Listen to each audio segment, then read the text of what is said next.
বনোয়ারি সরল মনের একটু কল্পনাবিলাসী কৃষক।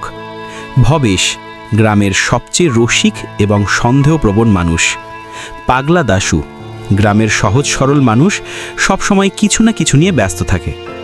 বনোয়ারি চা খেতে খেতে তার ক্ষেতের দিকে তাকিয়ে আছেন।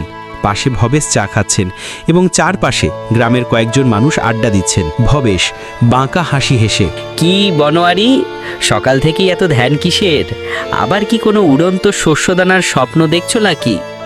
গত বছর তো বললে তোমার লাউ গাছ নাকি চাঁদের দিকে মুখ করে ঘুমায়। হাসো ভবেশদা হাসো, আমি যা বলি তা একদিন ঠিক সত্যি হয়। কাল রাতে যখন জমিতে জল দিচ্ছিলাম তখন একটি অদ্ভুত জিনিস দেখলাম। কি দেখলে শুনি? ভূতের নাচ? আরে না, একটা বেগুনি রঙের পাথর দেখলাম। এত জোরে পড়ল যে আমার জমিতে একটা গর্ত হয়ে গেল। পাথরটা অদ্ভুত, তার গা থেকে হালকা গন্ধ বেরোচ্ছে। গন্ধ? আমি গন্ধ ভালোবাসি। আমাকে দেখতে দেবে বনোয়ারিদা? গন্ধটা কি আলুর মতো নাকি পেঁয়াজের মতো? আলু পেঁয়াজ নয় দাশু, একটা মিষ্টি নতুন গন্ধ। মনে হচ্ছে যেন ওটা কোনো সাধারণ পাথর নয়, ওটা হয়তো কোনো মহাজাগতিক বীজ। মহাজাগতিক বীজ? শোনো তোমরা, বনোয়ারি এবার মহাকাশে চাষ করবে। ঠিক আছে বনোয়ারি, যদি সত্যি সত্যি কিছু ফলন হয় তবে আমাকে অর্ধেক দিতে হবে, শুধু বলার জন্য নয়। কথা দিলাম ভবেশদা, যদি সত্যি কিছু হয় তবে তুমি পাবে। কিন্তু আমি কাল রাতেই ওটা আমার জমিতে পুঁতে দিয়েছি, দেখা যাক কি হয়।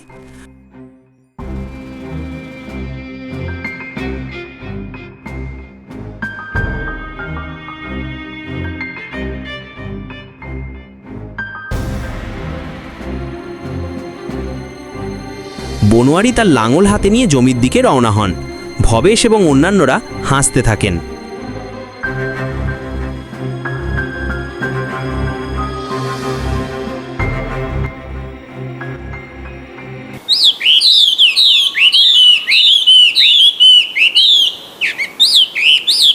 পরের দিন সকাল, বনোয়ারি গভীর আগ্রহ নিয়ে সেই গর্তটির কাছে এসে দাঁড়ান যেখানে তিনি বীজটি পুঁতেছিলেন। তিনি দেখেন মাঠের সেই অংশে একটি বিশাল দ্রুত বর্ধনশীল চারা গাছ গজিয়েছে।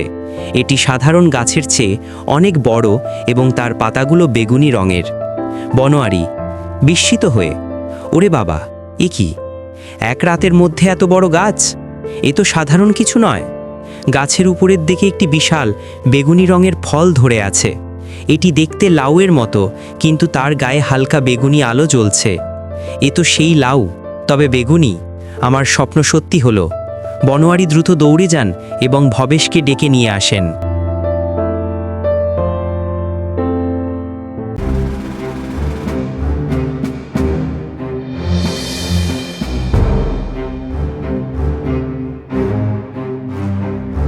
ভবেশদা, ভবেশদা, তাড়াতাড়ি এসো, দেখে যাও আমার জমিতে কি ফলেছে। ভবেশ, দাশু এবং গ্রামের অন্য কয়েকজন লোক দৌড়ে ঘটনাস্থলে পৌঁছায়।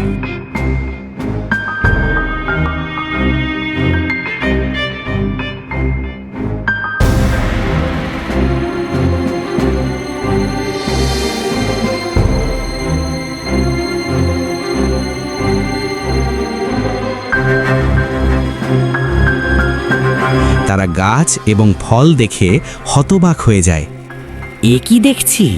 এ তো আমাদের লাউয়ের মতো নয়, এ তো সত্যি সত্যি মহাজাগতিক ফল। আহা, কি সুন্দর গন্ধ! আমি কি একটু চেখে দেখতে পারি? দাঁড়া দাশু, এটা বিপজ্জনক হতে পারে, এটা সাধারণ ফল নয়। লাউগুলো ছিল অত্যন্ত সুস্বাদু। সেগুলো বিক্রি করে তারপর থেকে বনোয়ারির আর কোনো অভাব থাকে না। সে হয়ে যায় গ্রামের সবথেকে ধনী কৃষক।